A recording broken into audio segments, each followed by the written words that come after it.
avec plus de 3 romans publiés, mais une cinquantaine de manuscrits, tous écrits à la main, et avec le désir et le rêve de publier 2 à 3 livres dans les 3 prochaines années. Je reçois aujourd'hui Elixia Castle. Bonjour! Salut, comment ça va? Ça va bien, toi? Ça va toujours bien. Oui. Merci d'accepter ce tête-à-tête avec moi aujourd'hui parce qu'on parle de ton tout dernier roman. Oui, Le Prophète. Alors, ça va être une série, hein, la série Ascendance. C'est le tome 1 sur combien? Sur tous les personnages de tous mes livres, en fait, parce que c'est un petit peu compliqué. Ascendance se trouve à être une série qui m'a été demandée par mes lecteurs. OK. Dans mes livres érotiques, je décris énormément mes personnages. Et puis, il y a plusieurs lecteurs qui se sont attachés à mes personnages puis voulaient en savoir plus sur leur passé, etc. Fait qu'Ascendance se trouve à être le passé de mes personnages. Donc, c'est une personne par livre que vous allez découvrir au fur et à mesure. Puis là, ça parle de mon tueur en série. Juste pour montrer rapidement, je vais le remontrer là, dans la prochaine demi-heure, là, mais les 3 livres de Elixia, donc sensuels, fantasmes, qui sont des récits en fait érotiques, et Le Prophète, son tout dernier. Ça, c'est ces 3 livres qui sont publiés à ce jour. Et il y en a d'autres qui s'en viennent, qu'on ne peut pas montrer encore, mais qui viendront assurément. Aujourd'hui, on va vraiment se concentrer sur Le Prophète. Explique-moi comment t'es venue l'idée, parce que là, on en parlait justement au Salon du Livre ensemble, hein, que tu étais vraiment connue pour tes récits érotiques. Et on t'avait un peu, sans méchanceté, là, mais un peu taguée comme une écrivaine érotique. Et là, tu voulais sortir de cette image-là. C'est dur de sortir de cette image-là quand même, là, on s'entend. Mais oui, c'était quelque chose, à essayer d'enlever le tag érotique à mon front. Parce que je fais pas juste de l'érotisme, je fais du policier, comme vous savez, je fais du science-fiction, je fais de l'horreur, puis je fais du fantastique aussi. Donc, je voulais montrer une autre facette de ma personnalité, puis ce qui me trotte dans la tête, parce que j'ai quand même un multivers dans mon cerveau que j'ai besoin de mettre sur le bout de papier.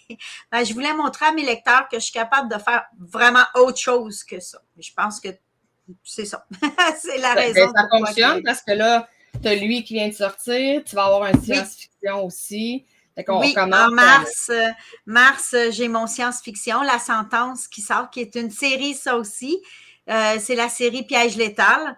Donc, il y en a plusieurs qui s'en viennent. Sérieusement, là, je vais vous décoiffer comme il faut. Et d'où t'es venue l'idée de prendre... Ben là, oui, OK, tu as dit que ça venait des demandes là, de tes lecteurs et lectrices, mais est-ce qu'ils t'ont demandé de prendre tes personnages pour en faire une série policière, ou tu aurais pu peut-être les mettre dans ta science-fiction? Comment ça s'est bâti, cette idée-là? Ben, à vrai dire, les lecteurs, ils se sont attachés littéralement à mes romans érotiques, aux personnages qui étaient dans Fantasme, puis dans Sensuel. Puis, ce qu'ils m'ont demandé, c'est, on peut-tu en savoir plus sur eux parce qu'ils sont hallucinants, on veut avoir plus d'informations sur eux, etc. Donc, l'idée m'est venue parce que ça, c'est une série qui a pas été écrite. C'est pas une série qui sont dans mes livres éventuels. Donc, c'est une série carrément à part que j'écris au fur et à mesure.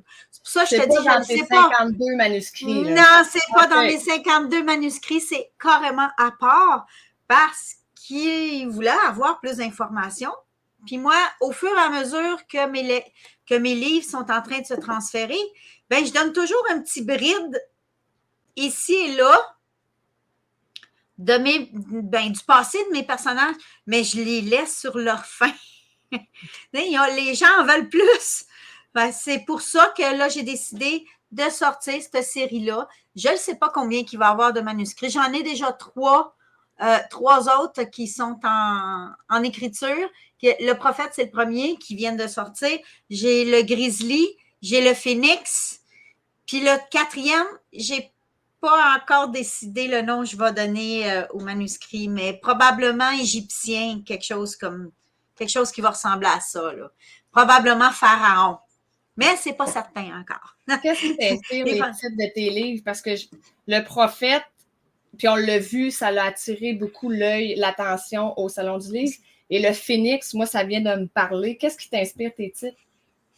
Ben là, dans cette série-là, ça se trouve être le surnom de mes personnages. Si les gens ont lu Sensuel et Fantasme, si je dis le grizzly, ils savent c'est qui. C'est les gens là, ils vont tilter là. Ah, elle parle de Dylan Host dans Fantasme. Oui, je parle de Dylan Host qui est dans Fantasme. Donc ouais, c'est ça. Parce que là, moi je l'ai lu évidemment. Quelles ont été les recherches que tu as dû faire? Parce qu'on s'entend que le côté policier, il y a même certains termes que monsieur, madame, tout le monde ne connaît pas de ce monde policier ou même le médecin légiste. Là. Quelles ont été les recherches que tu as dû faire pour ton livre? OK, ben les recherches que j'ai faites, c'est des recherches médicales. First, il y a beaucoup de termes médicaux il m'a été référé. Ma nièce voulait elle voulait être un croque-mort. Elle voulait elle m'a aidé énormément. C'est les morts, ça, là. Oui, elle voulait être thanatologue, je pense que ça s'appelle, en tout cas. Elle voulait faire croque-mort comme métier. Okay. Elle a étudié pour l'être. Fait qu'elle m'a aidé énormément avec les termes médicaux, etc., vu qu'elle avait déjà fait des autopsies et tout. Puis, je pourrais pas le nommer, mais j'ai un thanatologue qui m'a fait en Zoom un autopsie avec moi en Zoom. Ah. Donc, j'ai décrit l'autopsie comme elle se fait pour vrai. Okay, ça fait partie de mes recherches que j'ai faites. Oui. Wow! Hey, ça doit être spécial. Il ne faut pas tailler le cœur. C'est là, je m'en allais. Il ne faut pas avoir le cœur sensible. Ça prend un bon cœur. Mais j'ai adoré. Sérieux, là, j'ai adoré ça. Ça l'a mis du piquant encore plus dans le livre parce que ma nièce, qui est une fan de mes écrits, ma nièce Jessie, qui est une fan littéralement de mes livres, elle l'a acheté. Elle l'a acheté. C'est la première chose qu'elle a faite. Elle est allée l'acheter. Puis c'est ça. Donc, puis elle fait partie. La premier jet que j'ai fait, c'était avec elle pour l'autopsie. Donc, elle va se reconnaître là-dedans. Puis policier, je suis une fanatique mordue totale de tout ce qui est récit policier. Donc, séries policières, je les ai toutes vues. D'un bout à l'autre, autant coréen, autant que ce soit canadien, américain. Puis je lis énormément de romans policiers, donc ouais.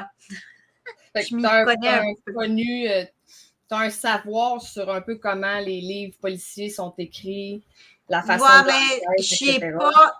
Mes enquêtes sont pas comme les autres. Je sais pas si tu l'as lu, là. Ben oui, je l'ai lu, c'est sûr. Il est différent. Mes livres sont tout le temps, mes écrits sont différents des autres, puis mes livres sont différents des autres aussi. Fait que, oui.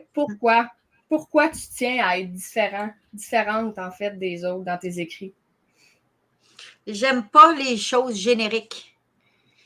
Donc, en partant, mes écrits, je peux même pas dire c'est comment j'écris qui est différent, mais tout ce que c'est, que ce soit dans le poème, que ce soit dans le policier, dans l'érotisme, j'ai une façon d'écrire qui est très distincte. Mon écriture est singulière, elle sort de l'ordinaire, puis je peux même pas mettre le doigt sur quoi qui est différent des autres.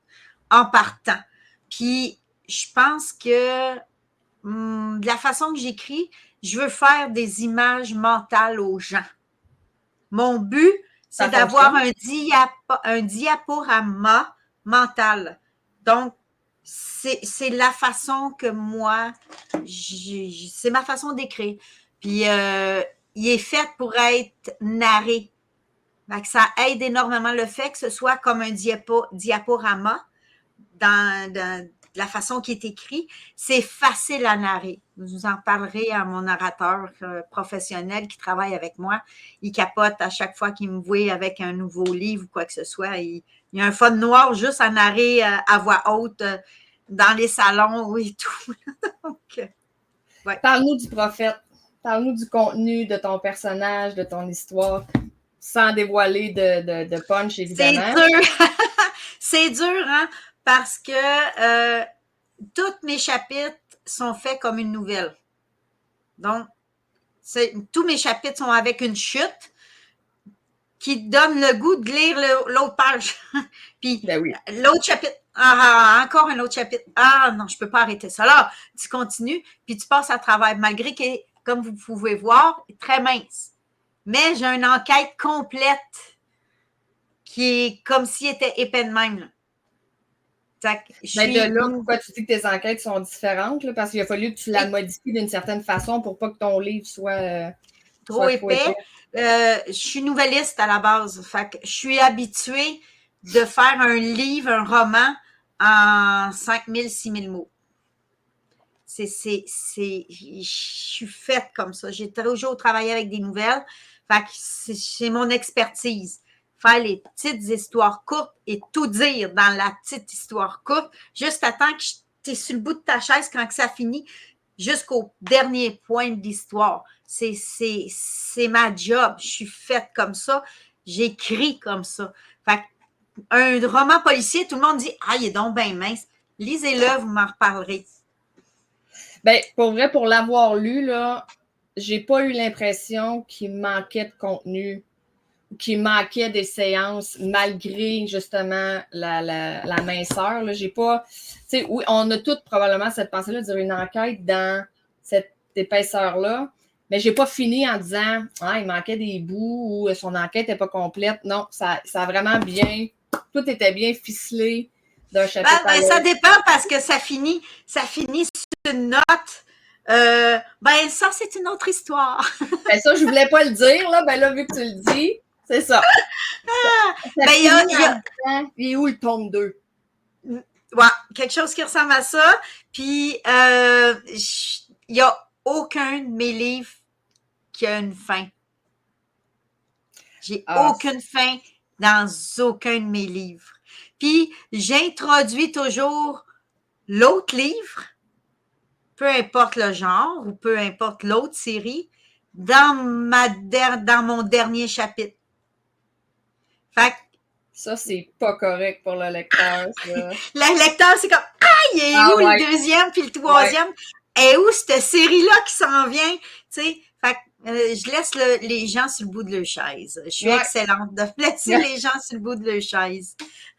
Mais parle-nous de ton personnage dans celui-là. Décris-nous. Dans le personnage dans Le Prophète, ma tueur en série, parce que c'est quand même, on le sait pas dans l'enquête, puis se trouve à être, je vais parler du sous-titre, OK?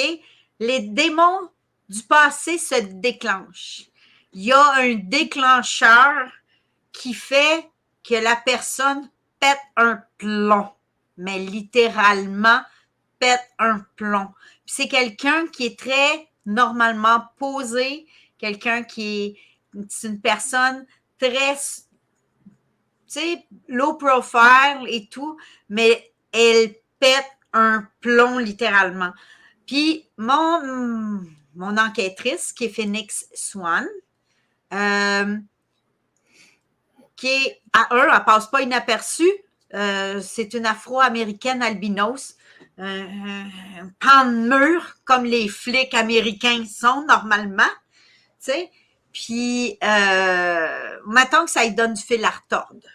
puis il arrive des choses pas hors du commun, genre. Fait qu'elle a vraiment c'est dur à pas dire, là. Oui, c'est pour ça que je te laisse aller. Parce que... faut que je fasse attention à ce que je dis pour pas vous gâcher le livre. Mais sérieusement, c'est à lire. Il se lit dans une soirée, puis vous allez en avoir vraiment là pour votre argent, malgré que le fait qu'il est tout petit, il y en a dedans. Sérieusement. On peut dire, par exemple, qu'il va y avoir plus d'un meurtre. Oui. Il y en a plus qu'un. Ah oui. Puis ce que c'est que j'ai adoré, on a un chapitre inédit à la fin. Il y a un code QR. Ouais. Puis le code QR, ça m'a permis d'expliquer la couverture. Voyons là, bon. Oui. Ouais. Et ça explique la couverture. Fait que les gens qui finissent le livre, ben il y a un autre chapitre que vous pouvez aller chercher. J'ai juste hâte que les gens commencent à m'envoyer parce que c'est officiellement, c'est ce week-end que j'ai commencé à le vendre officiel. Hein? On s'entend? Ben, je l'ai reçu mercredi passé. Fait que je l'ai reçu juste là. Mais bon, j'ai commencé à le vendre. J'ai juste hâte que le monde commence à lire puis commence à m'envoyer. Oh wow! Tu sais là, les critiques de mes lecteurs, là, j'ai juste hâte. J'ai hâte, t'as même pas idée. J'ai juste hâte, là. Fait que oui. Puis j'en ai vendu beaucoup, là. Fait que ouais, j'en ai quand même vendu beaucoup. Oui, écoute, il y avait du monde dans ta table. Il y avait du monde. Ah oui.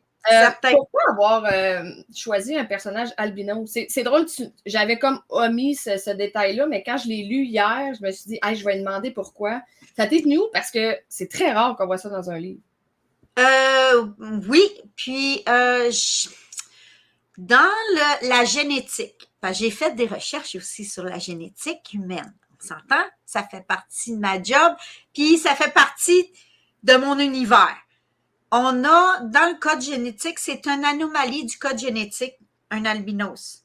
Puis, je vais dans le fantastique, comme vous avez pu voir dans Fantasme, j'ai des vampires. Puis, éventuellement, j'ai des lycaons, des loups-garous. Puis, les vampires, c'est les pharaons, les Stridge. Les Stridge ou les pharaons, c'est la même race. Mais le vrai nom, c'est les pharaons. OK? C'est les buveurs de sang qui se trouvent à être les vampires. C'est une anomalie dans leur code génétique. Puis, cette anomalie-là, quand ils se transforment en vampires, cette anomalie-là leur donne des dons spéciaux. OK. Donc, éventuellement, vous allez les connaître dans mon science-fiction. J'ai adoré la critique de Sonia Alain parce que Sonia Alain fait partie de mes bêta-lectrices. Puis, j'ai eu un thumbs up, un haut la main, wow, avec la sentence qui s'en vient là au mois de mars l'année prochaine. 2025. Donc, en 2025. Puis, elle a capoté, elle a dit, ça fait peur, ton livre fait vraiment peur parce qu'elle dit, c'est tellement réaliste. Puis c'est un science-fiction, là, on parle, c'est un science-fiction mêlé avec un peu de fantastique avec les vampires, là. Puis, sérieux, elle a capoté, elle a dit, ça fait peur parce qu'elle dit, c'est tellement réaliste. J'ai fait des recherches météorologiques, et tout avec la boucle de rétroaction météorologique dans laquelle on est, les pergisoles qui sont en train de dégeler, les glaciers qui sont en train de refroidir le Gulf Stream et tout. J'ai vraiment fait mes recherches jusqu'au bout pour mettre mon livre le plus réaliste possible, mais futuriste en même temps. Fait que c'est ça, elle a trippé, elle a carrément trippé sur mon livre. Mais là, disons-nous pas trop sur ça, parce qu'on va faire une autre entrevue sur ce livre. Ben, ça va me faire plaisir! Mais, on revient à pourquoi un albinos. Mais c'est parce qu'ils sont tous liés, tous mes personnages, puis tous mes livres sont liés. Tu es tellement passionnée, ça paraît que tu es passionnée de ce que tu fais. Si je te laisse aller, tu vas me parler de tes 52 manuscrits. Ben, je veux qu'on fasse une entrevue pour chacun de tes livres. Mais pour le prophète, ce qui est le fun, c'est que j'introduis Phoenix One, OK, que vous allez sûrement deviner que le 3e tome de cette série, le Phoenix, ça va être Phoenix One. Ça va être son histoire, sa jeunesse à elle. Pourquoi qu'elle est devenue policière, etc., enquêtrice et tout. Ça va être son histoire à elle. Puis le Grizzly, qui est le tome 2, se trouve à être celui qui est dans Fantasme. Puis que les gens connaissent très bien. Parce que Dylan Host, les gens, ils sont tombés en amour avec lui. Puis c'est la raison pourquoi j'ai sorti cette série, c'est à cause de Dylan Host, qui se trouve être mon personnage policier de New York et tout. Donc, les gens vont se reconnaître. Puis, j'adore le policier. Il fallait que je sorte un roman policier. Parce que dans mes manuscrits, je n'ai pas de roman policier. Puis pourtant, je suis une maniaque. Fait que ça va être mes séries policières. Ouais. C'est génial. Fait que, ouais. Parle-nous de tes routines d'écriture. Je ne sais pas si tu as un manuscrit à la main proche de toi. Oui, sûrement. Parce que Elixia écrit tous ses manuscrits à la main. Moi, ça me fait. J'ai essayé ça une fois, puis quand je t'ai rendu à tout réécrire à l'ordinateur, ça m'a fait capoter en bon québécois. Premièrement, on réécrit, oui. Que là, en se réécrivant à la main à l'ordi, je trouve qu'on juge, qu'on enlève plein de stocks, qu'on est comme, qu'est-ce que c'est ça? Oui, il m'en manque. Là, ça prend le double de temps. Des fois, on ne se comprend plus. Ben, moi, tu vois, j'écris d'un premier jet. OK? Je fais pas de correction. Je vais écrire, j'écris vraiment, c'est premier jet. Attends une minute, là, j'ai un cahier de notes, là, je vais te montrer de quoi ça a l'air, là. C'est très... je fais juste entendre dans ce genre-là, des pages. C'est là, ça ressemble à ça, là. Mais comme tu peux voir, il n'y a pas gros de... Tu peux voir, là, il n'y a pas beaucoup de corrections. Non, c'est ça. J'écris dans le premier jet, je réécris tel quel sur l'ordi, je fais les petites modifications. Normalement, il n'y en a pas beaucoup. Parce que, comme j'ai déjà expliqué, j'écris d'un premier jet pour vrai. Je vais rajouter des sections pour bonifier l'histoire à l'ordinateur. Mais l'histoire est passablement toute construite sur mes affaires. Mais elles sont tout mélangées. Donc, j'ai toujours mes livres, mes cahiers avec moi. Regarde, puis quand c'est transféré, là, je ne sais pas si vous le voyez, là, je mets une barre. OK, le chapitre a été transféré. Puis, je le barre parce que je ne veux pas le réutiliser dans une autre histoire ou quoi que ce soit. Puis, j'ai ma routine de travail. J'écris à l'envers. C'est écrit à l'envers. J'écris à l'envers. Donc, j'ai toutes les fins de tous mes livres d'écrit. Ah. J'ai le premier, deuxième chapitre d'écrit. Puis le milieu, c'est tout mélangé. Je le démaille au fur et à mesure. T'as pas de plan. J'ai pas de plan. J'ai pas de plan. Le plan, c'est le plan global de mon multivers. OK. Phoenix One, elle a fait ça avec lui, elle a fait ça avec lui pour être sûre parce que ça se promène dans le temps. Mes histoires se promènent dans le temps.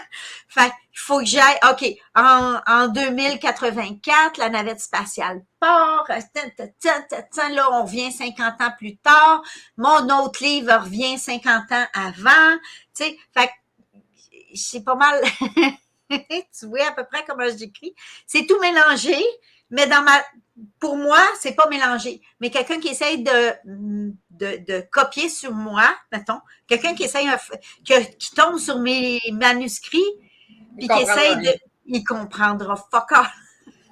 Mais en même temps, c'est correct. Parce que... rien du tout. Ils vont être comme, OK, attends une minute, là. Je sais pas ce qu'elle a écrit là, mais ça tient pas de bout.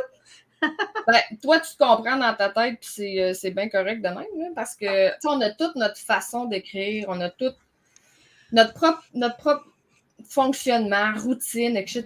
Fait qu'il n'y en a pas une meilleure que l'autre. Je pense que c'est de trouver ce qui nous colle à nous selon Oui, notre... totalement. Puis, c'est sûr que mon plan, tu sais, il faut short tel livre avant tel livre, avant tel livre. J'ai envoyé à notre très chère éditrice ma liste, puis j'avais à peu près 15 livres qui s'en venaient dans les prochaines années, là. Fait que cette série-là, en fait, j'ai 5 séries qui s'en viennent. J'ai la série Ascendance qui vient de sortir. J'ai la série des... Ouais. J'ai la série des collections Jardin secret. Qui est ceux-là. J'ai la série de Piège létal qui s'en vient, qui au printemps, qui s'en vient. Ça, j'ai la série science-fiction. J'ai la série Déjanté. Qui est... La série d'horreur. C'est ça. Hey, ça, j'ai hâte de la lire, celle-là. C'est recueil de nouvelles d'horreur. J'ai vraiment hâte, ouais. OK? Fait que ça s'en vient aussi. Puis j'ai les correspondances stellaires, 100% science-fiction.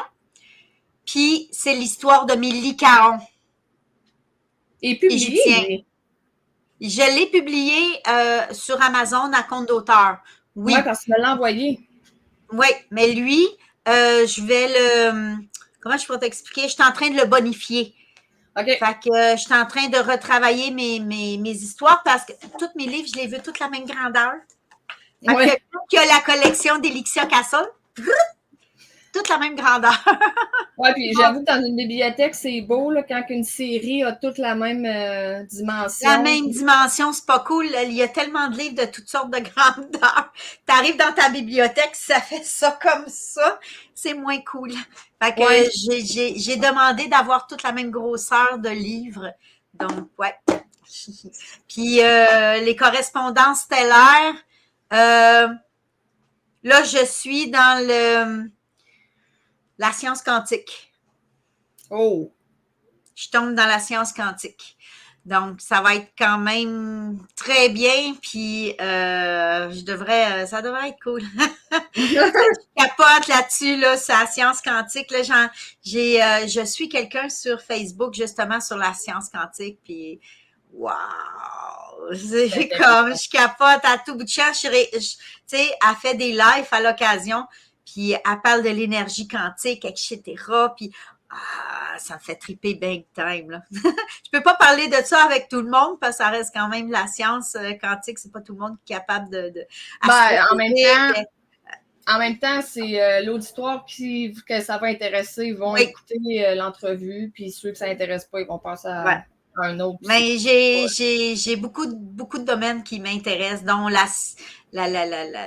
l'astrophysique, etc. Donc, dans la correspondance solaire, je vais sérieusement accrocher pas mal de monde là-dessus. Je montre, avant de conclure, encore les 3 livres, donc Sensuel, Fantasme et ton tout dernier, Le Prophète. Alors ça, c'est les 3 livres qui sont à ce jour publiés. Merci, Elixia. Merci d'avoir passé cette dernière demi-heure avec nous pour nous parler de tes nombreux projets. C'est là, quand je dis que je suis déjantée, c'était pas des jokes. Fait que nous, c'est sûr qu'on se retrouve pour d'autres entrevues au fur et à mesure que les prochains livres vont sortir. Je te souhaite beaucoup de succès. Je te souhaite des prochaines publications aussi captivantes que celle-là. Aussi mordantes. Oui, c'est ça. Et écoute, nous, on se retrouve pour d'autres entrevues prochainement, ça c'est sûr et certain. Bon, ben, ça me fait plaisir. Merci encore. Bonne lecture tout le monde. Bye bye.